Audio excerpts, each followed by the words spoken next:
मिठाई या मधुर को इंग्लिश में स्वीट कहते हैं।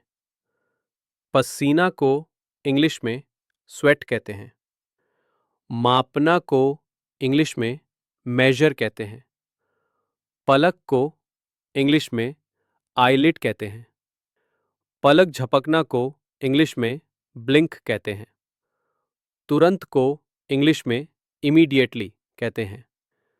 दलाली को इंग्लिश में ब्रोकरेज कहते हैं।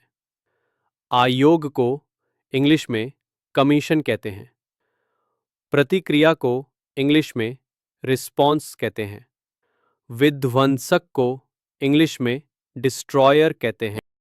कल्पना को इंग्लिश में फैंटेसी कहते हैं। मानदंड या कसौटी को इंग्लिश में क्राइटेरिया कहते हैं। हमलावर को इंग्लिश में अटैकर कहते हैं। तटीय को इंग्लिश में कोस्टल कहते हैं। स्वचालित को इंग्लिश में ऑटोमेटिक कहते हैं। सुरक्षा को इंग्लिश में सेफ्टी कहते हैं। नागरिक को इंग्लिश में सिटीजन कहते हैं। धमकी को इंग्लिश में थ्रेट कहते हैं। आसपास को इंग्लिश में अराउंड कहते हैं।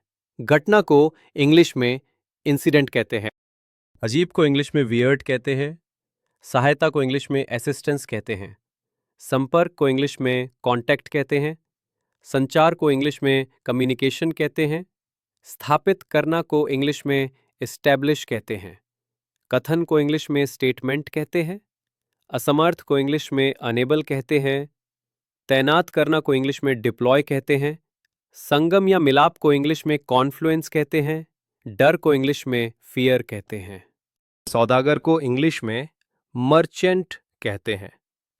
प्रहार को इंग्लिश में स्ट्राइक कहते हैं। हाथापाई करना को इंग्लिश में स्कफल कहते हैं। संपत्ति को इंग्लिश में प्रॉपर्टी कहते हैं। गुणवत्ता या गुण को इंग्लिश में क्वालिटी कहते हैं।